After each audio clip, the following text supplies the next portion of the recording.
What is up, YouTube? Today I'm at Disney World at Epcot. The front of the park isn't too crowded. You can take pictures in the front by the ball. I took photos plenty of times right here. But honestly, for Disney World, this isn't bad at all. Me and my family are about to take photos right in the front, right here. This is a normal day at Disney's Epcot. I was ready to get on some rides. The first ride we got on was Finding Nemo. And this ride actual name is The Seas with Nemo and Friends. And almost every time we go to Epcot, me and my family get on this.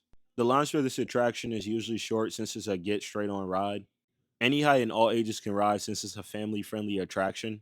Epcot is a super family friendly park as most of their rides are all ages and any height. There are three other attractions at Epcot I know that any height and all ages can ride. Number one, Spaceship Earth. Number two, Frozen Ever After. And number three, Remy's Ratatouille Adventure. And that's just all the rides I got on here. I haven't gone on every ride yet. One ride I know for sure everyone cannot ride is Guardians of the Galaxy Cosmic Rewind, since it's a big roller coaster.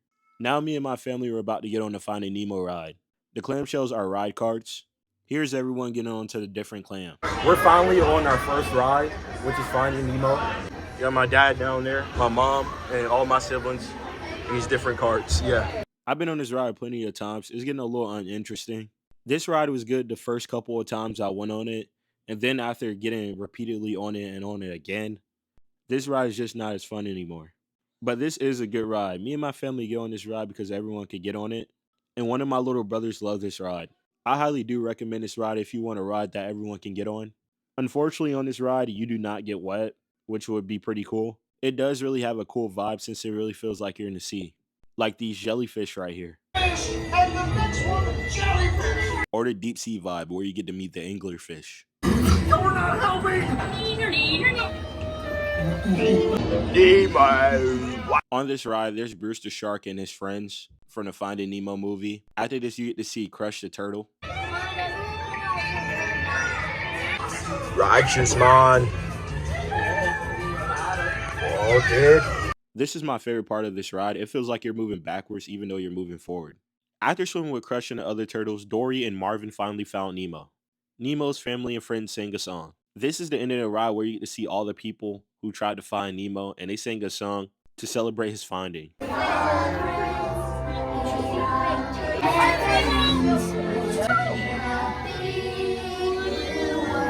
There's this funny sea star at the end. The tanks on this ride has actual fish in them since this is an aquarium. We are now off the Finding Nemo ride. After you get off this ride, they do have an aquarium you can see, which is really cool. Today is super crowded. It's never this crowded inside of here. It's my first time seeing it like this. You can see all types of sea life and sea creatures here. Example, they have an eel. The aquarium makes Seas with Nemo and Friends worth it. So I highly recommend this ride if you have a bigger family and younger children.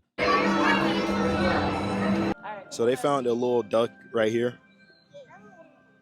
We're finally off of Finding Nemo and we went through the aquarium. Now we're finna go to Frozen Ever After, which is a water ride and it's super fun.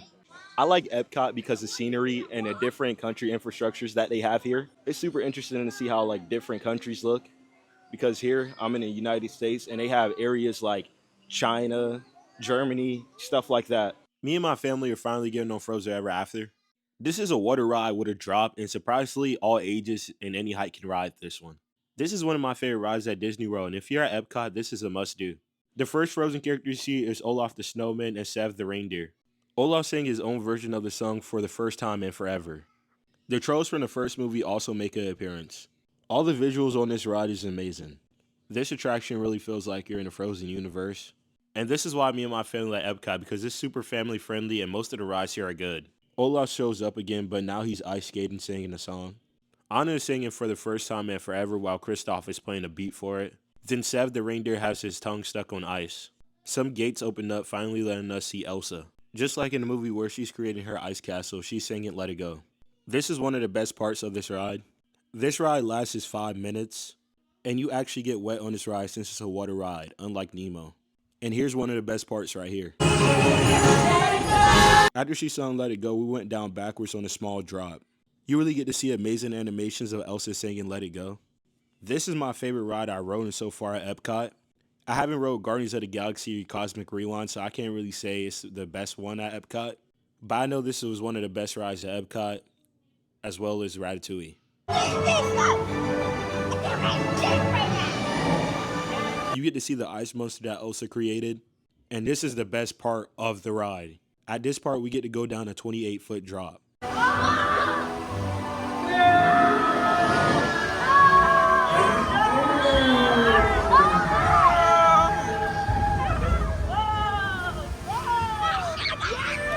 Just like in the movie, we say Princess Anna and Queen Elsa's kingdom, Arendelle. At the end of the Frozen Never After ride, Elsa, Anna, and Olaf sing In the Summer. Me and my family decided to leave out of Disney World's Epcot. We headed to Disney's Boardwalk, which is walking distance from Epcot. I highly recommend going to Disney's Boardwalk since it's free. You could either take Disney's Sky Ride or boat. No tickets or passes needed to get on them. You can still go to Disney without passes and have fun. Boardwalk is not the only place free. Disney Springs is free too, and you still get that Disney vibe. Sometimes there's also free events you can attend at Disney hotels. If you're hungry, the only thing you have to spend your money on is food. So you still can go to Disney World on a budget. This is Disney World's Orlando, Florida Boardwalk. There's also hotels right here. Disney Boardwalk Hotel has one of the coolest slides with it being a roller coaster. This cake bake restaurant right here is supposed to be super popular, and it's hard to get reservations to. At the time of this recording, this was me and my family's first time at Disney's Boardwalk.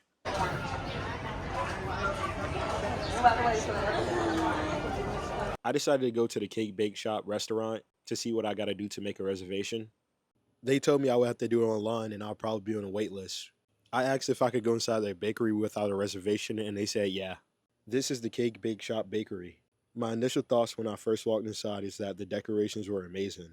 There was also a ton of people inside of here.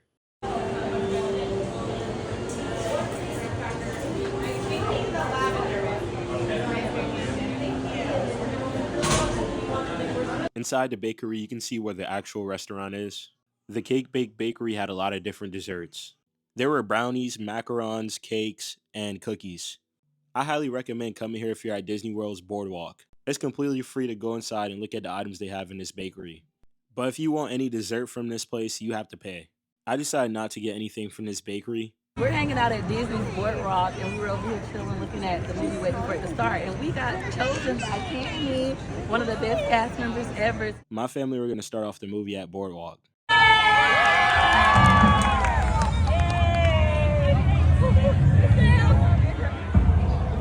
The movie they were playing that night was the original Lilo and Stitch. There were shows going on that night. These people had jump ropes and they were called the Boardwalk Bouncers. What don't you hear?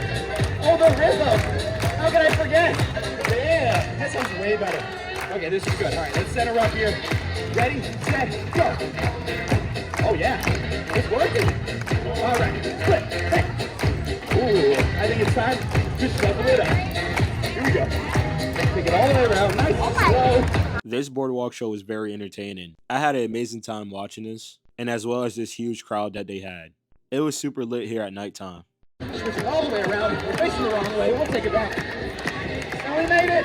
Come on, Boardwalk. Woo! I've got a question. Do you want to see another one? Yes! Okay, just the front. Now, how about everybody? Do you want to see another one? Yes! All right, that sounds good. Clap, clap, clap, clap. All right, ready? 5, 6. Here we go. Hey, here's a fun fact. The louder you cheer, the higher we jump. Try it out. There were other shore performers setting up at nighttime. Me and my family were leaving the Boardwalk. We had made it back to Epcot where we went on Ratatouille for our last ride of the night. This attraction allows any height and all ages to ride. We had to get these special 3D glasses so we could have a better viewing experience. We were finally on Remy's Ratatouille adventure. On this ride, you feel like you've been shrunken down to Chef Remy's size. Chef Remy is the rat from Ratatouille, meaning you're small, and you embark on a 4D culinary adventure. On this attraction, you would dash and scurry through kitchens, dining rooms, and the walls of Gusteau's famous Paris restaurant. Remy's Ratatouille Adventure is located in the France section of Epcot. This ride is in the back of Epcot, but if you get on the Sky Ride at Hollywood Studios to Epcot, it takes you to the back of the park, meaning it'll be easier to get on this ride. The Ratatouille ride is very popular, meaning you'll probably be waiting in line for hours, unless you have a lightning lane, or if you come early enough. The ride starts with Remy the rat and Gustav talking to each other. Remy's trying to figure out what meal he should cook next. Thinking of items he should make, the chef makes them appear out of thin air. There's visuals to show guests how the items look. Chef Gusteau showed Ratatouille to Remy. Remy accidentally loses his balance on one of the windows that can open. He then falls into the kitchen that is filled with chefs. No chef or human will want a rat in their kitchen. I forgot the name of the chef who helped Remy out in Ratatouille. I had to re-look it up, and no joke, his name is Alfredo Linguini. This dude is named after a pasta. Remy dashes through the kitchen with Linguini helping him out. He was causing a lot of chaos in that kitchen. Remy had to make sure he was safe from all the chefs. He then scattered away into the food supplies. This is one of my favorite parts of the ride because it actually really does feel like you're shrunken down to the size right here. Just look at all the food and how big it looks. Like all this food is bigger than everyone on the ride. While in the pantry area of the kitchen, you can see Remy and his brother having conflict over food. It looked like his brother was eating grapes and Remy was telling him not to eat them. After seeing this happening, we go into a different room where there's Remy, other rats stealing food, and then his brother right here. His brother's name is Emil.